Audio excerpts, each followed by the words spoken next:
Est-ce que tu as vu que les billets pour mon leçon sont finalement disponibles?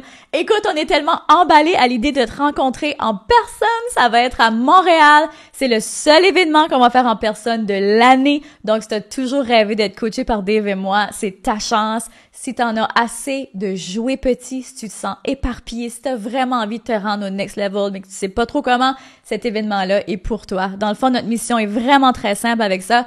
On veut t'aider à être vu, à sortir du lot, à être connu, mais surtout à changer des vies puis à avoir de l'impact.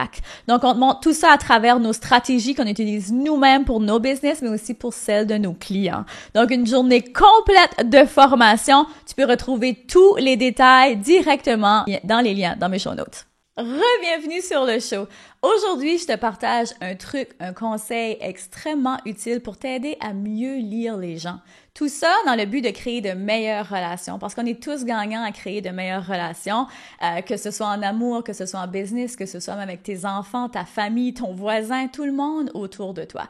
Puis tu sais, cet épisode ici, c'est pas juste pour t'aider à mieux lire les autres, c'est pour t'aider aussi à mieux te comprendre. Parce que nous aussi, il y a place à l'amélioration.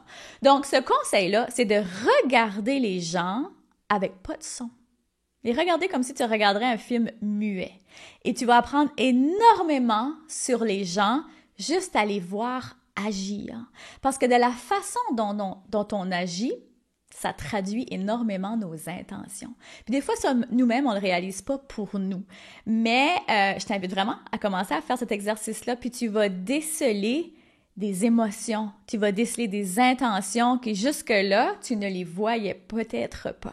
Donc, c'est très important quand vient le temps de bâtir des relations. Et tu sais, on vit dans un monde assez virtuel. On peut dire on passe énormément de temps sur les médias sociaux, puis souvent on interprète ce qu'on voit comme étant la réalité et ce ne l'est pas toujours. Puis c'est pour ça que je te ramène à ça, je te ramène à la réalité. Puis en même temps, moi aussi je suis sur les réseaux sociaux, puis quand je te parle de ça, je sais que tout le monde qui est sur les réseaux sociaux, pour la majorité, moi je pense que tout le monde est bon. On fait du mieux qu'on peut pour exposer de façon plus authentique possible. Mais je veux juste que tu gardes à l'esprit que les paroles, ce n'est pas ça. Ce n'est pas là où est-ce qu'on devrait mettre l'importance. C'est vraiment sur les comportements. Et tu sais, moi, ça m'est arrivé de suivre une personne, puis d'adorer cette personne-là, puis de la rencontrer en vrai, puis de la voir agir en vrai, puis d'être comme « Oh! Il y a un décalage. » Puis ça, je veux pas que toi, ça t'arrive à toi, ou que toi, tu fasses ce genre de comportement-là. Et moi, cette réflexion-là, quand ça m'est arrivé, cet exemple-là, là, je me suis dit, hey, j'espère que moi, je donne pas une image genre, sur les médias sociaux, puis lorsque les gens me voient en vrai, qu'il y a comme une déconnexion. Fait que tu sais, ça nous apporte toujours à travailler, ça nous apporte toujours à se regarder son propre comportement, parce que justement, quand je t'invite à regarder le comportement des gens autour de toi, ben c'est la même chose pour toi. Comment est-ce que toi, tu agis? Tu sais, quand tu dis, par exemple, à ton partenaire, hey, pour moi, c'est vraiment important, c'est vraiment important ça dans notre relation, mais tu fais jamais les efforts pour améliorer X, Y, Z dans ta relation. Même chose avec tes enfants, tu sais, t'es super importante pour moi, mon Dieu, tu sais, moi, si je dirais toujours à mes filles, ben, OK, on y a pas eu là. Si, mettons, j'ai toujours à mes filles, hey, vous êtes super importants, puis je passe jamais de temps de qualité avec eux autres, ou je fais jamais de place pour eux autres dans mon horaire, qu'est-ce que valent mes paroles dans un cas comme celui-là? Puis tu sais, je suis certaine que tu as déjà entendu le dicton grand parleur, petit faiseur, quelque chose comme ça. Ah, c'est tellement ça. C'est tellement ça. Puis là, je vais mettre la lumière sur les gens autour de toi. Est-ce que tu connais des gens comme ça à qui tu donnes énormément d'énergie, énormément d'amour? Puis finalement, des fois, c'est un petit reality check, mais de ton côté aussi à toi. Est-ce que tu dis beaucoup de choses, mais les actions suivent pas? Puis c'est pas ici pour blâmer personne, aucunement. C'est vraiment juste pour faire comme, OK, est-ce que moi, je dis à mes enfants, je dis à mon partenaire, je dis, tu sais, dans ma business, je dis à mes clients, je vais faire ça, je vais faire ça, puis finalement, tu le fais pas. Tu sais, c'est vraiment un wake-up call de leadership aussi, cet épisode-là. Fait que ça, c'est une chose, parce que les actions en disent beaucoup. Puis tu m'as déjà entendu dire, montre-moi ton horaire et je te dirai qui tu es. Ben, tu peux pas dire ça pour les paroles. Montre-moi tes paroles, tu sais, parle-moi et je te dirai qui tu es. Ou montre-moi tes écrits, je vais te dire qui tu es. Ça parle beaucoup moins. Puis tu sais, quand vient le temps de se poser des questions comme justement, OK, ben quelles sont vraiment mes intentions? Parce que les paroles ont beaucoup moins d'énergie élevée que les actions, les intentions. Ça, c'est une chose aussi. On n'est pas tous parfaits, on fait tous du mieux qu'on peut, mais justement, comment est-ce que je peux peut-être regarder mes intentions? Est-ce que je suis réellement motivée? Est-ce que je suis vraiment dédiée? Est-ce que c'est si important que ça pour moi? Je t'invite à te poser ces questions-là. Quand tu trouves qu'il y a une petite disconnexion entre ce que tu dis et ce que tu fais.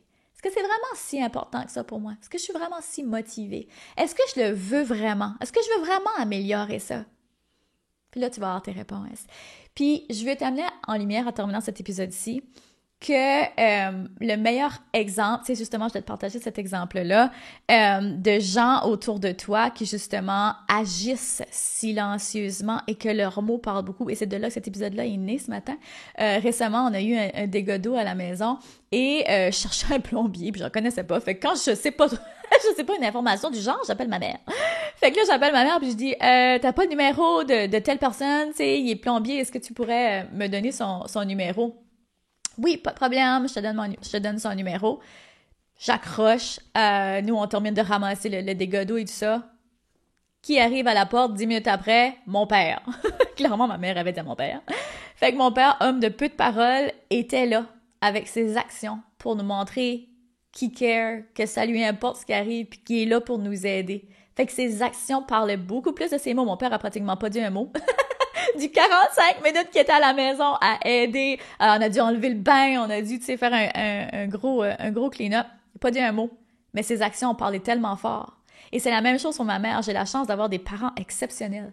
Ma mère est arrivée 45 minutes après, quand mon père est sorti, ma mère est arrivée pratiquement en même temps, qui était venue pour m'aider à ramasser. Bon, les dégâts s'est fait dans la chambre de ma fille, fallait tout laver les draps, fallait, tu sais, puis c'était une journée de travail, donc moi, il fallait que je travaille, j'enregistre mes épisodes. Fait que là, ma mère est venue m'aider à nettoyer tout ça. Encore une fois, ma mère a pas parlé beaucoup, mais ses actions ont parlé énormément. Fait que dans quelle situation de ta vie peux-tu reconnaître où est-ce qu'il y a des gens qui ont pas parlé beaucoup, mais que leurs actions ont parlé énormément? Puis toi, dans quelle situation est-ce que tu laisses tes actions parler pour tes mots? Parce que je vais te mettre en lumière que le mot « aimer », c'est un verbe. C'est un verbe. Et le mot « aider », c'est un verbe. Et le mot « contribuer », c'est un verbe. Et le mot « servir », c'est un verbe. Fait comment est-ce que ces mots-là, « aimer »,« contribuer »,« servir », peuvent prendre plus forme dans ton univers, que tu peux faire plus d'actions sans nécessairement parler plus, pour avoir plus d'impact dans ta business, dans ta vie, dans tes relations avec tes enfants, ton voisin, peu importe, ta communauté. Où est-ce que ça peut prendre plus de place et avoir plus d'impact? Fait que j'espère que tu as aimé cet épisode-là. Si oui, n'hésite pas à la partager. Je pense que tout le monde a besoin de ce rappel-là extrêmement puissant. Puis n'hésite pas à venir me dire, justement, viens me retrouver sur Instagram, Karine_Ruel. Viens m'envoyer un message en privé. Si tu as des sujets que tu aimerais que j'aborde, des trucs, des conseils que tu aimerais que je te donne, ça me fait tellement plaisir à chaque fois de vous lire vos messages puis de justement faire des émissions dans ce style-là. Donc, merci beaucoup d'avoir été là. Encore une fois, je te rappelle que le monde a besoin de ce don spécial que seulement toi détiens. Donc, continue de briller et de prendre de l'altitude et de faire les actions qui vont avec. Gros bisous, on se retrouve la semaine prochaine. Vous venez d'écouter le podcast Altitude. Pour ne rien manquer des prochains épisodes, abonnez-vous au podcast et cliquez sur le 5 étoiles. Vous pouvez aussi consulter nos outils gratuits créés pour vous au www.podcastaltitude.com. Merci d'avoir été là et à très bientôt dans le prochain épisode Femmes d'Altitude.